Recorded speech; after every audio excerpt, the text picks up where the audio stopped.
Good morning students.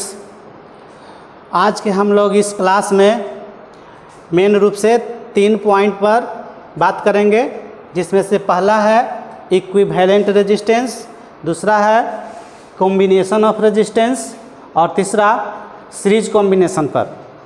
तो सबसे पहले हम लोग समझते हैं इक्विवेलेंट रेजिस्टेंस। इक्विवेलेंट रेजिस्टेंस क्या है? इसके लिए हम लोग देखेंगे कि जब एक से अधिक रेजिस्टेंस को 2 or more than 2 resistance are connected and obtain a result, then result is known as equivalent resistance. यानी कि जब 2 या 2 से अधिक रेजिस्टेंस को आप आपस में जोड़ते हैं तो उसका एक हमें रिजल्ट मिलता है और उसी रिजल्ट को हम लोग इक्विवेलेंट रेजिस्टेंस कहते हैं। और दूसरा है कॉम्बिनेशन ऑफ रेजिस्टेंस। तो यानी कि जब 2 रेजिस्टेंसों को हम लोग आपस में जोड़ेंगे, कंबाइन करेंगे, जिससे हमें एक रेजिस्टेंस मिलेगा, तो ये हो गया कॉम्बिनेशन ऑफ रेजिस्टेंस। और कॉम्बिनेशन ऑफ रेजिस्टेंस 2 तरह का होता है, सीरीज कॉम्बिनेशन और पैरेलल कॉम्बिनेशन। तो यहाँ पर हम लोग सीरीज कॉम्बिनेशन की बात करेंगे। सबसे पहले हम लोग सीरीज कॉम्बिनेशन को डिफाइन कर लेते हैं। तो इसमें क्या है कि when 2 or more than 2 resistance are connected end to end, then this combination is called series combination। इसका मतलब है कि जब बहुत सारे रेजिस्टेंसों को हम लोग end to end इस तरह जोड़ें कि उसमें सेम करंट फ्लो हो, तब वैसे कॉम्बिनेशन को ही हम लोग सीरीज कॉम्बिनेशन कहते हैं।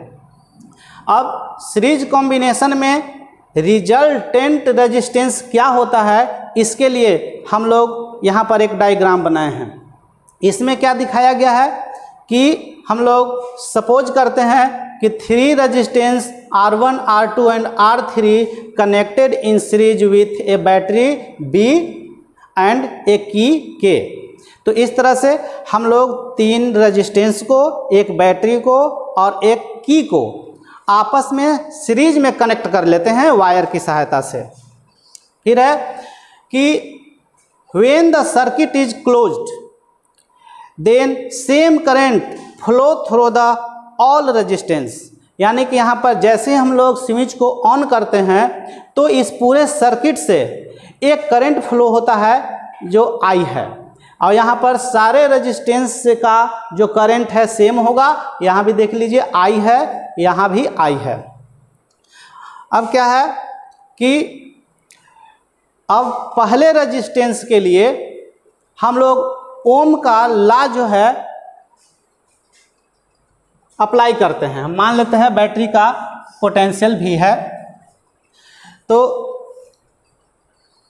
यहाँ पर हम लोग फर्स्ट रेजिस्टेंस के लिए ओम का जब लॉ का अप्लाई करेंगे तो यहाँ पर हमको मिलेगा V1 = I/R1, क्योंकि यहाँ पर जैसे हम लोग सीरीज में जोड़ेंगे तो आप इस बात को ध्यान रखेंगे कि करंट सब रेजिस्टेंस के लिए तो सेम होगा, लेकिन पोटेंशियल डिफरेंस जो होता है सभी रेजिस्टेंसों के लिए अलग अलग होता है। तो यहाँ पर फर्स्ट रेजिस्टेंस के लिए पोटेंशियल हम लोग V1 माने हैं और उसका रेजिस्टेंस R1 है, इसलिए जब ओम का रूल को हम लोग अप्लाई करते हैं तो हमको मिलेगा V1 = I/R1। इसको हम लोग इक्वेशन फर्स्ट मान लेते हैं। उसी तरह से दूसरे रेजिस्टेंस के लिए हम लोग यहाँ क्या पाते हैं कि V2 = I/R2। इसी प्रकार तीसरे रेजिस्टेंस के लिए V3 = I+I/R3। इस तरह से हमको ये थर्ड इक्वेशन मिलता है। अब यहाँ पर हम क्या देख रहे हैं कि hence potential difference of battery is V, यानी सभी के लिए बैटरी का जो पोटेंशियल डिफरेंस है वो V है। सो हम लोग इसलिए हम लोग क्या करेंगे कि इक्वेशन 1, 2 और 3 को जब ऐड कर देंगे तो हमें बैटरी का टोटल पोटेंशियल डिफरेंस प्राप्त हो जाएगा। अब इस तरह से हम लिख सकते हैं V = V1 + V2 + V3। और इस जब हम लोग इसका V1, V2, V3 का ऊपर जो वैल्यू हम लोग फाइंड किए थे उसका हम लोग वैल्यू पुट करते हैं तो मिलेगा I/R1 + I/R2 + I/R3। अब इस तरह से V = हमें मिला, V = हमको मिला I R1 plus R2 plus R3, इसको हम लोग इक्वेशन 4 बना लिए।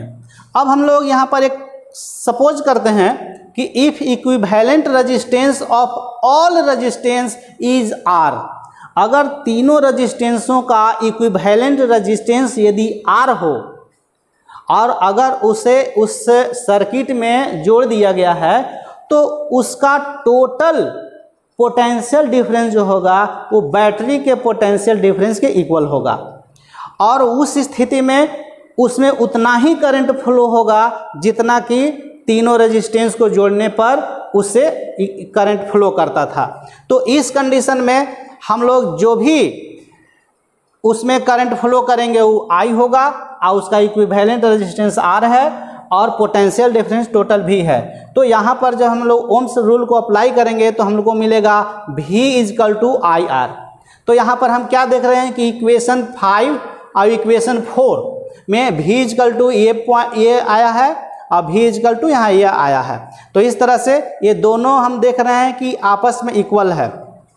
तो यहाँ हम लोग जब इसको यहाँ फ्रॉम 4 एंड 5 से पाते हैं कि देखिए IR equal to R1 plus R2 plus R3, तो इसे I से I कैंसिल हो जाता है जिससे हमको रिजल्ट मिलता है R equal to R1 plus R2 plus R3। तो इस तरह से हम लोग क्या देखें कि जब तीन रेजिस्टेंस को आपस में हम लोग कनेक्ट करते हैं तो उसका फाइनल जो रिजल्ट है यानी कि इक्विवेलेंट रेजिस्टेंस है वह तीनों रेजिस्टेंसों के जो वैल्यू होता है उसके एडिशन के इक्वल होता है। इसी तरह से अगर सर्किट में हम लोग 3 से अधिक रेजिस्टेंस को आपस में जोड़े होते हैं, मान लेते हैं कि रेजिस्टेंसों की संख्या n है, जैसे कि यहाँ पर लिखा गया है कि if number of resistance is n then R equal to, हम लिखते हैं R1 plus R2 plus R3 plus इस तरह से इन्फिनिटी तक। तो इस तरह से हम सीरीज कॉम्बिनेशन में जब रेजिस्टेंस को आपस में जोड़ते हैं तो उसका वैल्यू बढ़ते जाता है। इस तरह से हम लोग सीरीज कॉम्बिनेशन का इक्विवेलेंट रेजिस्टेंस का वैल्यू यहाँ पर देख लिए हैं।